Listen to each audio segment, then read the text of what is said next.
Nos dice el apóstol San Juan que la palabra era la luz verdadera que ilumina a todo hombre que viene a este mundo, pero que los suyos no la recibieron. ¿Y para ti, la palabra es lámpara para tus pasos?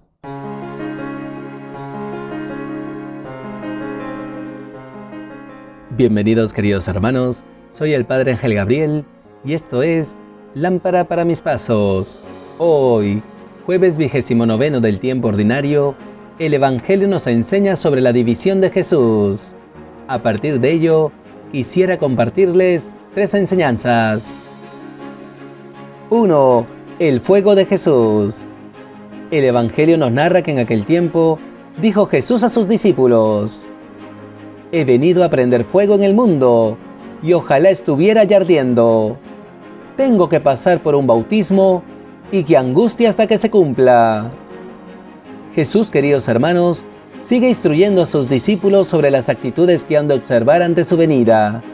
Por ello, Jesús los introduce al juicio que Él ha venido a traer. No un juicio mundano, sino el juicio contra las potestades del enemigo. Ante ello, nosotros sus discípulos hemos de estar encendidos en el Espíritu Santo que hemos recibido en nuestro bautismo que nos ha sumergido en el misterio pascual de Jesús, para dar testimonio de Él en medio del mundo. ¿Somos conscientes que hemos sido sumergidos en la muerte y la resurrección de Jesús por el bautismo? ¿Ardemos en fervor por el Espíritu Santo recibido para dar testimonio de Jesús? 2. Paz y división. El Evangelio nos indica que continuó diciendo Jesús a sus discípulos: ¿piensan que he venido a traer al mundo paz? No, sino división. Jesús, queridos hermanos, aclara a sus discípulos que Él no ha venido a congraciarse con los pensamientos de este mundo, sino a manifestar el amor de Dios. De esta manera, quien acoge a Jesús y su palabra y vive acorde al Evangelio, está tomando postura a favor de Jesús y en contra del mundo y sus seducciones. Esta es la división que trae Jesús, y por ello nosotros, sus discípulos, hemos de discernir en nuestra vida entre ser fieles a Jesús o dejarnos seducir por el mundo. ¿Somos conscientes que acoger a Jesús y su palabra nos separa, nos divide de la mentalidad de este mundo? ¿Discernimos constantemente para ser fieles a Jesús y no congraciarnos con el mundo? 3. Familia dividida. Finalmente, el Evangelio nos señala que culminó de decir Jesús a sus discípulos: en adelante, una familia de 5 estará dividida, 3 contra 2 y 2 contra 3. Estarán divididos, el padre contra el hijo y el hijo contra el padre, la madre contra la hija y la hija contra la madre, la suegra contra la nuera y la nuera contra la suegra. Jesús, queridos hermanos, advierte a sus discípulos que seguirle a Él no solo es ir contra la corriente del mundo, sino inclusive contra la propia familia que nos sigue a Jesús.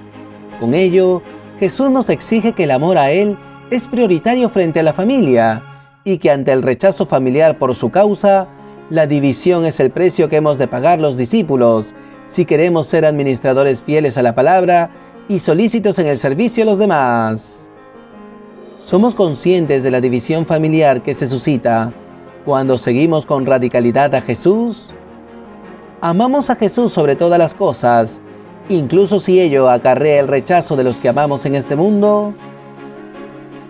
Pidamos al buen Dios, por intercesión de nuestra Madre la Virgen María y de San José, nos conceda estas 3 gracias. 1. Que siendo conscientes que hemos sido sumergidos en la muerte y la resurrección de Jesús por el bautismo, ardamos en fervor por el Espíritu Santo recibido para dar testimonio de Jesús. 2. Que siendo conscientes que acoger a Jesús y su palabra nos separa, nos divide de la mentalidad de este mundo, discernamos constantemente para ser fieles a Jesús y no congraciarnos con el mundo. Y 3. Que siendo conscientes de la división familiar que se suscita cuando seguimos con radicalidad a Jesús, amemos a Jesús sobre todas las cosas, incluso si ello acarrea el rechazo de los que amamos en este mundo. Muchas gracias por su sintonía, queridos hermanos. Hasta aquí conmigo en esta meditación de la palabra.